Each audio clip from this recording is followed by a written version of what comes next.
네, 서두에 이제 제가 2030 세대가 주택을 매수하는 거는 상당히 긍정적인 부분이다라고 평가를 드렸는데, 일단 그걸 이제 지역적인 제한을 둬야 된다고 말씀을 드렸던 이유가, 최근에 이제 오프라인 이제 개인적인 상담을 통해서도 많이 오시는 분들 중에 이런 고민들을 많이 하시더라고요.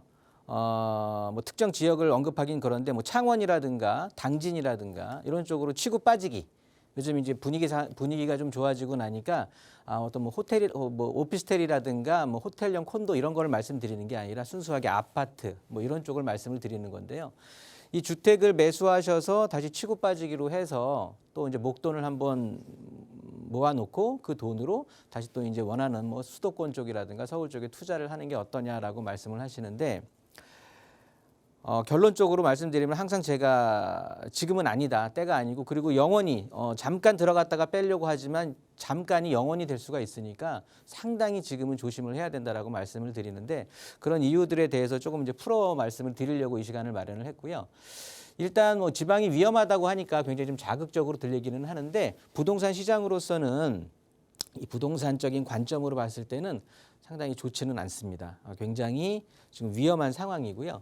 뭐 큰 게 있겠지만 뭐 수도권의 집중화 현상이라든가, 또 우리 앵커님께서도 말씀하셨듯이 그 인구 감소 이런 것들도 문제가 될 텐데, 저출산 고령화라든가, 저출산이라든가 고령화에 대해서는 제가 지난 시간에 강의한 게 있으니까 그걸 참고해 보시면 좋겠고요. 오늘은 이제 지방이 위험한데 주로 어떤 이유가 있느냐, 그 두 가지 이유 중에 절대 다수의 이유가 이제 수도권 집중화 현상이 되는데, 보시면 뭐 생활 인구를 늘려라, 지방 소멸, 뭐 지금 이렇게 보시는 것들은 일간지들, 최근에 일주일간의 일간지들이 쭉 나와 있는 것들을 쭉 보여드리는 것들이고요. 이렇게 상당히 지방은 지금 공포에 부동산 시장적인 관점에서 봤을 때는 상당히 공포스럽다라고 보시면 좋을 것 같습니다. 뭐 강원도를 한번 예를 들어 보죠. 특히 이쪽 같은 경우는 이제 폐교 문제가 대두가 되는데요. 다시 말씀드리지만 최근 일주일간의 뉴스들을 통해서 좀 말씀을 드리는 거고요. 일단 강원도 같은 경우는 통폐합 대상의 학교가 무려 32개나 된답니다. 이만큼 계속해서 학생 수가 줄어든다라는 소리인 거겠죠. 결혼을 안 하게 되는, 결혼 적령기의 분들이 결혼을 안 하게 되고, 그러다 보니까 자녀를 낳는 걸 자꾸 두려워하게 되고, 그러다 보니까 점점 학생 수, 초등학생 수가 줄어들고 학교는 통폐합이 되고, 나중에는 젊은이가 없어지겠죠. 이 3월 기준으로 해서 초등학생 수가 6만 명이 감소한다는데, 이거는 뭐 강원도에서도 특정 지역이 아니라 전역에 걸쳐서 이루어진다는 소리인데요. 비단 뭐 강원도의 문제만은 아닌 것 같고요. 2025년에는 5만 명대로 감소할 것이다. 자, 이런 추세대로 하면 2027년이죠. 그러면 22년 대비해서 절반 수준으로 감소하는 거예요. 5년 만에 강원도의 학생 수가 그냥 절반으로 감소를 하는 거거든요. 그만큼 지역 내 젊은 부부층이 사라진다라는 문제가 되겠고요. 앞서도 말씀드렸듯이 이건 뭐 비단 강원도만의 문제는 아니다. 지방의 소멸이라고 하니까 좀 그런데, 이 지방의 부동산 시장, 아니면 지방의 인구 구조 굉장히 굉장히 축소화되고 소멸되고 없어지고 통폐합되고 이런 속도가 굉장히 가속화가 되고 있는데요. 두 가지 크게 요인이 되겠죠. 수도권 집중화 현상이 첫 번째 요인이 되고 있고, 두 번째는 이제 저출산 고령화인데, 요거는 이제 앞선 시간에 강의를 했기 때문에 오늘은 수도권 집중화 현상에 대해서 좀 말씀을 드리려고 하는데, 보시면 수도권 집중화에 대한 문제는 크게 이제 5가지로 야기가 될 수 있는데, 이 내용들은 22년 기준에서 통계청 자료를 기준으로 해서 말씀을 드리는 거고요. 수도권 집중화에 대한 문제를 봤을 때 크게 이제 수도권 집중 문제가 심각하다. 그로 인한 뭐 사회적 비용 문제, 뭐 주택 가격이라든가 생활비 문제가 제일 크겠죠. 거기에 지역 불균형에 대한 소멸 위기, 그리고 수도권 집중이 저출산 고령화의 근본 원인이다. 그렇게 하면서 저출산 고령화는 총 5가지 중에 뭐 하나, 5분의 1의 이유뿐이 안 된다. 나머지 5분의 4, 절대 다수의 이유들이 지금 수도권 집중화에 대한 문제인데, 이 문제 같은 경우는 뭐 우리가 세대라든가 어떤 뭐 여야 좌우를 논해서 정치 성향 같은 것들도 다 불문하고요. 이 지역균형 발전 정책하고 또 공공기관이 2차로 이제 이전하는 거, 지방으로 분산해서 이전하는 거에 대해서는 각각 거의 90%에 육박하는 비율로 해서 필요하다고 평가를 한다. 그런데 아이러니합니다. 향후 20년간 이 지역 불균형을 해결할 수 있을 것이냐, 과연 이런 정책이라든가 분산으로 해서. 그랬더니 그렇게 해소가 될 것이다라는 응답은 35.5%. 과반에 훨씬 못 미치는 그 사람들만이 그렇게 되지 않겠느냐라고 어떻게 보면 희망 고문이 되겠죠. 희망적인 대답을 했는데 절대 다수의 비율이 안 될 것이다. 수도권 집중화는 더 가속화될 것이다라고 하는 것이고요. 재밌는 자료가 있어서 한번 소개를 시켜드리려고 하는데 그 수험생들입니다. 지금 고3, 고등학교 3학년 학생들을 대상으로 해서 대학 진학을 앞둔 학생들을 대상해서 이제 설문조사를 하고 했던 건데 2020년도에서 2022년도 딱 2년 정도 지났는데 수도권을 제외한 14개 시군 도라든가 그러니까 14개 지방 지자체에서 2020년도에는 1순위로 자기 지역을 떠나서 그냥 무조건 자기는 서울로 가고 싶다라는 게 1순위가 서울은 3곳이었는데 불과 2년 만에 총 8곳, 14군데 중에 8곳으로 늘어났다라는 소리죠. 그만큼 서울 집중, 그러니까 학생들도 이 고3 수험생들도 서울 집중화 현상을 이만큼 보이고 있다라는 거고요. 그래 뭐 그 지역에서도 공부 잘하는 1, 2등급 뭐 이거 차등을 두는 건 아니겠지만 1, 2등급들은 뭐 서울을 뭐 넘볼 수도 있겠죠. 그런데 이제는 수능 3, 4등급들까지도 즉 대입을 앞두고 있는 대다수의 학생들까지도 계속해서 서울 수도권 집중화 현상이 강해진다라는 소린 거거든요. 뭐 강원도부터 저쪽 충북까지 쭉 나열했었는데 21년도 대비해서 22년도 파란색이 21년도고요. 빨간색 표가 22년도인데 1년 만에 수치들이 모두 전 지역에 걸쳐서 다 늘어났다라는 소리거든요. 풀어보면 수험생이 수도권 대학에 진학을 희망하는 것은 어떻게 보면 이제 서울을 비롯한 대도시의 어떤 생활을 좀 동경하는 것도 있겠지만 졸업 후에 취업에 대한 고민 해결이 첫 번째 문제였다. 이 답변에 대해서. 그만큼 우리 수험생들, 지금 고등학생들도 굉장히 사회 문제에 관심을 많이 갖고 있고요.